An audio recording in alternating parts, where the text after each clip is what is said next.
Hi friend నమస్తే. మన ఛానల్‌కి స్వాగతం. మీరు మార్కెట్‌లో ముందుండాలనుకుంటే ఇది మీకోసం. ఇవాళ తేదీ ఏప్రిల్ 29, 2025 మనం యూఎస్ మనీ మరియు సెక్యూరిటీస్ మార్కెట్‌ల తాజా పరిణామాలు, కంపెనీల ఎర్నింగ్స్, ఫెడ్ రేట్లు మరియు ఆర్థిక పరిస్థితులపైన లోతుగా చర్చించుకోబోతున్నాం. నమస్తే ఫ్రెండ్స్. కంపెనీలు పాజిటివ్‌గా ట్రేడ్ అవ్వడం వల్ల ట్రేడ్ రిలీఫ్ అంశాలు మరియు సెంటిమెంట్లు మెరుగుపడడం వల్ల ఇవాళ మార్కెట్ ఆరంభంలో మెరుగ్గా ఉన్నాయి. స్టాక్ మార్కెట్ నుంచి ట్రెజరీల దాకా ఇవాళ మీకు అవసరమైన అన్ని అప్డేట్స్ ఈ వీడియోలో అందుబాటులో ఉంటాయి. ముందుగా మన ప్రధాన ఇండెక్స్‌లు పనితీరుపై ఒక నిర్ధారణ.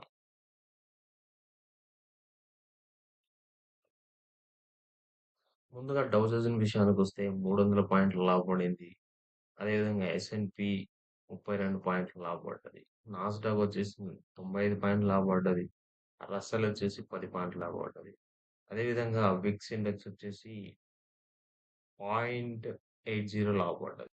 మీరిక్కడ గమనించాల్సిన విషయం వరుసగా ఆరో రోజు కూడా మార్కెట్ పాజిటివ్‌గా ముగియడం. దీనికి ప్రధాన కారణం కంపెనీల ఎర్నింగ్స్.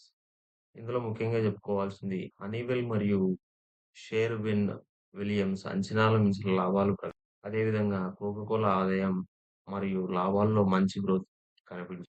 అదేవిధంగా జనరల్ మోటార్స్ మంచి లాభాలు ప్రకటించిన వార్షిక గైడెన్స్ వెనక్కు తీసుకోవడంతో 0.6% పడిపోయింది.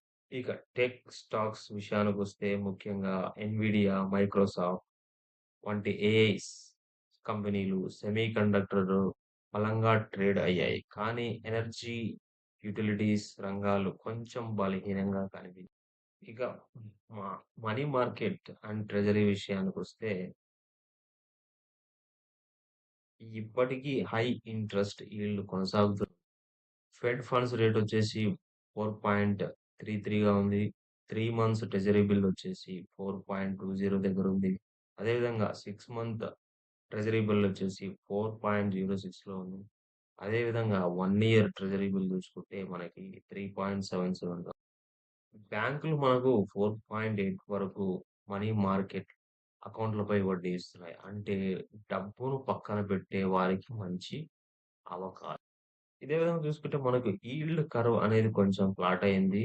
దాన్ని చూస్తే మార్కెట్‌లో దీర్ఘకాల వృద్ధిపై షార్ట్ టర్మ్ డౌన్ ఉన్నట్లు తెలుసు. సో, ఇక్కడ గమనించాల్సిన విషయం ఏందంటే, ఎప్పుడైనా మనకి దీర్ఘకాలిక పెట్టుబడులు అంటే లాంగ్ టర్మ్‌లో ఇన్వెస్ట్ చేసుకుంటే మనకెప్పుడు గ్రోత్ ఉంటుంది. ఇక్కడొచ్చేసరికి యూఎస్ మార్కెట్‌లో చూస్తే ఇప్పుడైతే షార్ట్ టర్మ్‌లో అయితే కొద్దిగా డౌన్ ఫాల్ కొనసాగుతుందన్నమాట. కాస్త రిస్క్ తగ్గించుకునే వాళ్ళు ఇప్పుడు షార్ట్ టర్మ్ డ్యూరేషన్ బాండ్స్‌పై మళ్లుతున్నారు. దీనికి ప్రధాన కారణం దీర్ఘకాలికంగా మనకి గ్రోత్ కనిపిస్తుంది మార్కెట్‌లో. అదేవిధంగా షార్ట్ టర్మ్‌లో మనకు కొద్దిగా డౌన్ ఫాల్ ఉంది కాబట్టి రిస్క్ తగ్గించుకోవడం కోసం ఇప్పుడు వాళ్ళు షార్ట్ టర్మ్ బాండ్స్‌లో ముఖ్యంగా యూఎస్ ప్రజలు పెట్టుబడులు పెడుతున్నారు. ఇప్పుడు మనం యూఎస్ ఆర్థిక వ్యవస్థ గురించి తెలుసుకోబోతున్నాం.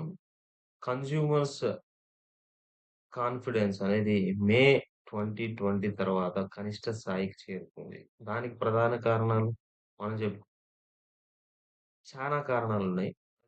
అదే విధంగా ట్రేడ్ డెఫిసిట్ అనేది చరిత్రలోనే రికార్డ్ స్థాయికి చేరింది.